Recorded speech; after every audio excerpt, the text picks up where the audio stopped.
నేను మీ రవికిరణ్ శర్మ వేలూరి. మరి ఆగస్టు నెలలో పంచానన యోగం ప్రారంభమవుతుంది. ఈ పంచానన యోగము అంటే వరుస 5 రాసులలో గ్రహ సంచారం జరగటం. ఈ 5 రాసుల్లో కూడా 7 గ్రహాలు చేస్తున్నాయి. ఈ 7 గ్రహాల సంచారం చేయటాన్నే పంచానన యోగము అంటారు. అంటే వృషభంలో గురు సంచారము, వృషభంలో చంద్ర సంచారము, మిథునంలో కుజ సంచారము, కర్కాటకంలో బుధ సంచారము, సింహంలో రవి సంచారము, కన్యలో శుక్ర సంచారము, కన్యలో కేతు సంచారం జరుగుతుంది. అంటే 7 గ్రహాలు కూడా వృషభం, మిథునం, కర్కాటకం, సింహం, కన్య ఈ 5 రాసుల్లో 7 గ్రహాలు సంచారం చేయడాన్నే పంచానన యోగము అంటారు. అంటే ఇట్లా వరుస 5 రాసుల్లో సంచారం చేయటం ద్వారా ఒక్కొక్క రాశికి ఒక్కొక్క రకమైన విశేషాలు, విశేష ఫలితాలు, అట్లాగే కొన్ని రాసులకి ఈ పంచానన యోగం వల్ల కొన్ని ఇబ్బందులు ఇట్లాంటివన్నీ వస్తూ ఉంటాయి. అందువల్ల ఏ రాసుల వారికి ఈ పంచానన యోగం ఏ రకంగా ఉపయోగపడుతుంది, ఏ రకంగా ఇబ్బందులు పెడుతుంది అనే విషయాన్ని గురించి ఇప్పుడు మనం తెలుసుకుంటున్నాం. ధనురాశి వారికి అర్ధాష్టమ రాహు వల్ల కొంచెం చికాకులు సమస్యలు వచ్చే అవకాశం ఉన్నాయి. తృతీయ స్థానంలో శని సంచారం అనుకూలంగా ఉంది. అలాగే పంచమంలో గురు సంచారం విశేష యోగం.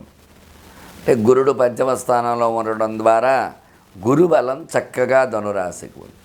తద్వారా అనుకున్నది ఏదైతే అనుకుంటే అది సాధించడానికి ఆస్కారాలు ఎక్కువగా ఉంటాయి. షష్ఠ స్థానంలో కుజ సంచారం, అంటే 6 కుజ సంచారం కూడా అనుకూలంగానే ఉంది.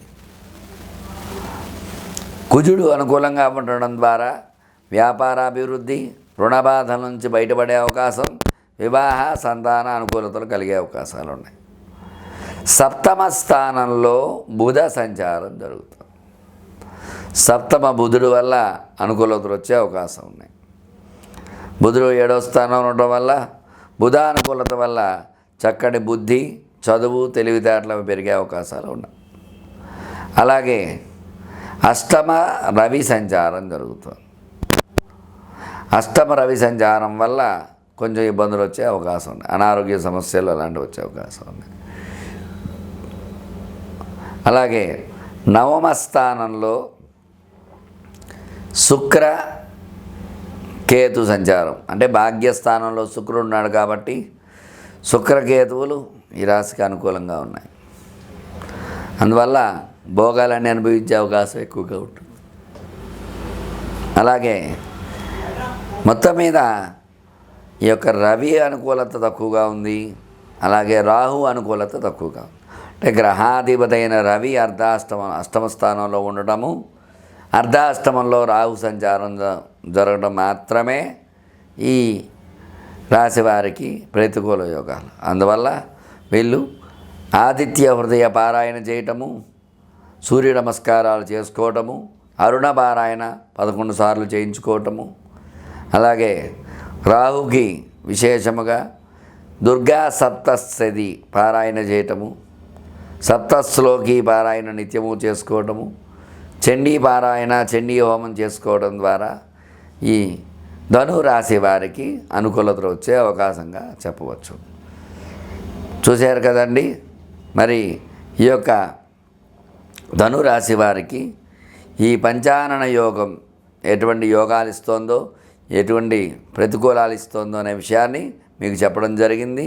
నేను చెప్పినట్టుగా ఆ పరిహారం చేసుకుని చక్కగా ఈ పంచానన యోగాన్ని మీకు అనుకూలంగా మార్చుకోవాలని కోరుకుంటూ, పంచానన యోగంలో ద్వాదశ రాసుల వారికి ఏ రకంగా ఉండబోతోంది అనే విషయాన్ని మీకు అంతా వివరంగా చెప్పడం జరిగింది. ఏ రాశి వారికి ఏ ఫలితాలు వస్తాయనే విషయాన్ని చక్కగా వివరంగా చెప్పడం జరిగింది. మీకు ఎలాంటి ధర్మ సందేహాలున్నా, జాతక సమస్యలున్నా, రుణ బాధలున్నా, వివాహ సమస్యలున్నా, సంతాన సమస్యలున్నా, వ్యాపార సమస్యలున్నా, అలాగే భూ సమస్యలున్నా, ఎలాంటి సమస్యలకైనా సరే చక్కగా మీకు ఈ యొక్క నా నంబరు స్క్రీన్పై రోల్ అవుతూ ఉంటుంది. నా నంబర్ను సంప్రదించినట్లయితే మీకు అనుకూల యోగం వచ్చే అవకాశం ఉంటుంది. ఖచ్చితంగా మీరు నా నంబర్ను సంప్రదించినట్లయితే మీకు ఎలాంటి పరిష్కారం అయినా సరే, ఎలాంటి సమస్యకైనా చక్కటి పరిష్కారం చెప్పి ఆ యొక్క పరిష్కారాన్ని నివృత్తి చేసి మీకు అనుకూలంగా మార్చి మీకు అందుబాటులో ఉండేటువంటి మీ రవికిరణ్ శర్మ, వేలూరి జ్యోతిష్యరత్న అవార్డు గ్రహీత. నమస్కారం.